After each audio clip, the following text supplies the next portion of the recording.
ચાલો સેકન્ડ પાર્ટની અંદર cache inflow મેં લખી નાખેલો છે 9,800, 10,800, 20,800, 30,800 અને 52,800. ત્યાં 40,800 હતા, બટ 12,000 સાલ્વેજ વેલ્યુના લાસ્ટ યરમાં તમારે એડ કરવા પડે એટલા માટે.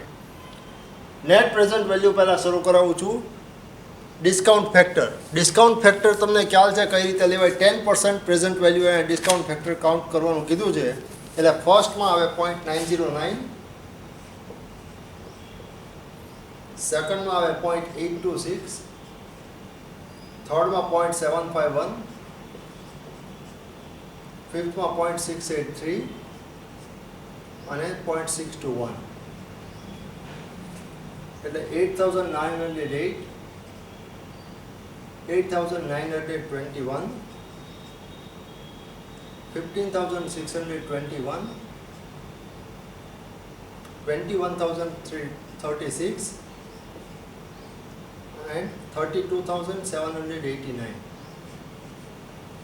અને આનો તમારો ટોટલ આવે 87,275. 52,800 ની સામે 87,275 આવે એટલે તમારું પ્રેઝન્ટ વેલ્યુ છે એ વધારે થઈ એમ ગણાય. એટલે પ્રોજેક્ટ જે છે એ એક્સેપ્ટેબલ છે એમ તમારે કન્સિડર થાય. બરાબર? આ તમારું પતી ગયું. હવે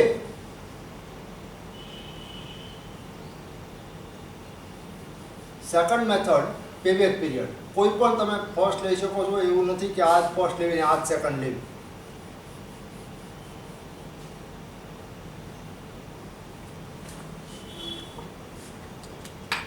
ક્યુમ્યુલેટિવ cash flow 9,800,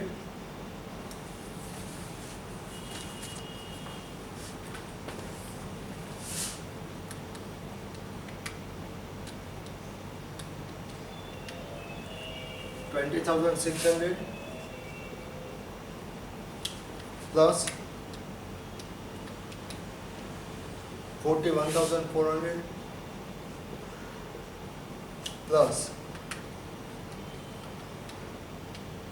72,200 plus 1,25,000. આ તમારો ક્યુમ્યુલેટિવ કેશ ઇનફ્લો થયો. હવે તમારે જો કેટલા જનરેટ કરવાના છે? 50,000 ટોટલ કોસ્ટ જે હતી એ તમારે જનરેટ કરવાની છે. 50,000 ટોટલ કોસ્ટ જનરેટ કરવા માટે આ કોલમ જુઓ, 52ની નજીકમાં નજીક નાનો ફિગર કયો છે? આ 41,400. તો એમાં તમારે 50,000માંથી ડિડક્ટ કરવાના.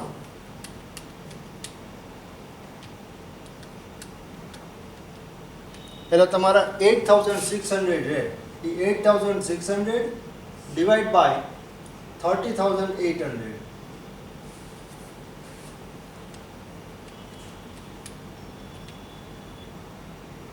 ઇન્ટુ 12 કરો એટલે 3.35 આવ્યું. એટલે 3 years 3 month આવે. શું કામ 3 years 3 month આવ્યા? તો કે આ 3 years તમે જતા રહ્યા 3 years સુધી, એટલે આ 3 years આવ્યા. 3 month કઈ રીતે મેં ફાઇન્ડ આઉટ કર્યા?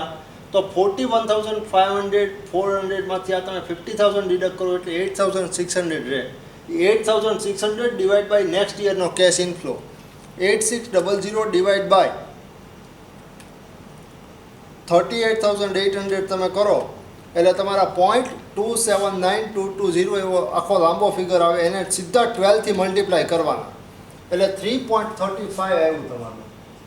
અને 3.35 લીધું છે એટલે આ આપણો 5G નાનો છે એટલે આ 3 મંથ તમે લીધા. જો અહીંયા 0.50 હોત તો 4 મંથ લે. એટલે 3 year 3 month થાય તમારો પેબેક પીરિયડ. બરાબર? પેબેક પીરિયડ તમારો કમ્પ્લીટ થયો. હવે બે વસ્તુ તમારી બાકી રહી, એવરેજ રેટ ઓફ રિટર્ન અને accounting rate of return. Average accounting rate of return અને પ્રોફિટેબિલિટી ઇન્ડેક્સ, બે વસ્તુ તમારી છે એ બાકી છે. એવરેજ રેટ ઓફ રિટર્ન ધ્યાન રાખજો. એવરેજ રેટ ઓફ રિટર્ન કે એકાઉન્ટિંગ રેટ ઓફ રિટર્ન કે બે સેમ.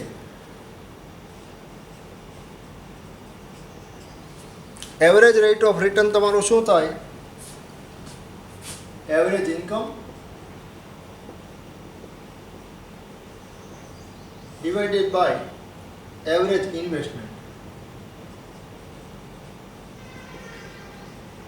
હવે એવરેજ ઇન્કમ તમારી કઈ રીતે ફાઇન્ડ આઉટ થાય? તો average income is equal two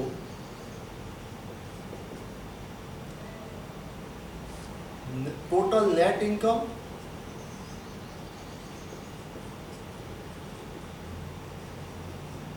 divided by number of years. હવે ટોટલ તમારી જે નેટ ઇન્કમ છે આફ્ટર ડેપ્રિસિએશન એન્ડ ટેક્સ જે તમે લીધું હતું એનો ટોટલ કેટલો આવે છે? 75,000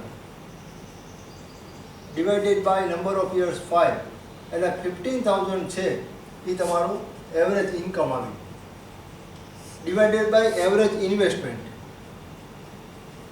એવરેજ ઇન્વેસ્ટમેન્ટ કઈ રીતે ફાઇન્ડ આઉટ થાય? Average investment is equal to investment plus salvage value divided by 2.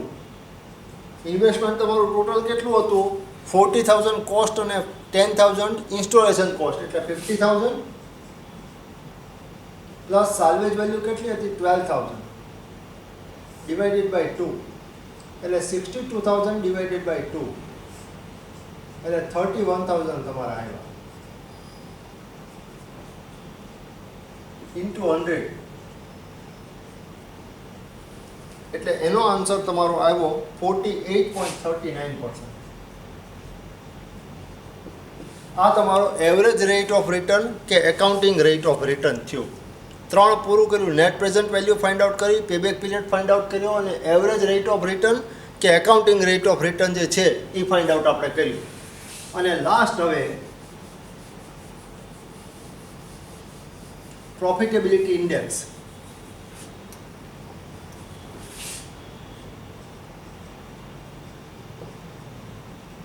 Profitability index. Profitability index is equal to net present value of cash inflow divided by net present value of cash outflow.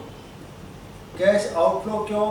કે તમારું net present value કયો અથવા તમારું investment કયો બે છે એટલે 87,275 divided by 50,000 એટલે 1.75 આ તમારો પ્રોફિટેબિલિટી ઇન્ડેક્સ છે એ આવે. બરાબર?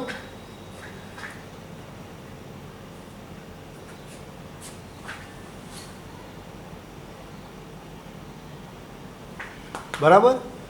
તમામ વસ્તુ જે છે એ આપણે કેલ્ક્યુલેટ કરી. મેઇન કેલ્ક્યુલેશન તમારું જે હતું એ કયું હતું? ઉપર ટેબલનું જે કેલ્ક્યુલેશન હતું એ ટેબલનું કેલ્ક્યુલેશન તમારા માટે ઇમ્પોર્ટન્ટ છે બિકોઝ બધા જે ફોર્મ્યુલાના ફિગર અથવા ટેબલના ફિગર છે એ તમારું જે મેઇન ટેબલ તમે કેલ્ક્યુલેટ કર્યું તો આખું 6 કે 7 કોલમનું એના ઉપરથી ડિરાઈવ થાય છે.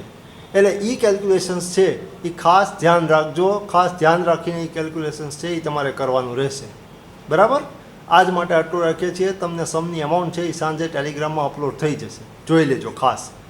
એક્ઝામની અંદર આવા જ સમ 14 માર્ક્સની અંદર પૂછાતા હોય છે એટલે ખાસ ધ્યાન રાખીને આ સમનું કેલ્ક્યુલેશન છે એ 2 કે 3 વખત જોવું હોય તો જોઈ લેજો. આ રીતના સમ જ છે એ એક્ઝામની અંદર પૂછાય છે એકસાથે 3 કે 4 મેથડ એક જ સમની અંદર.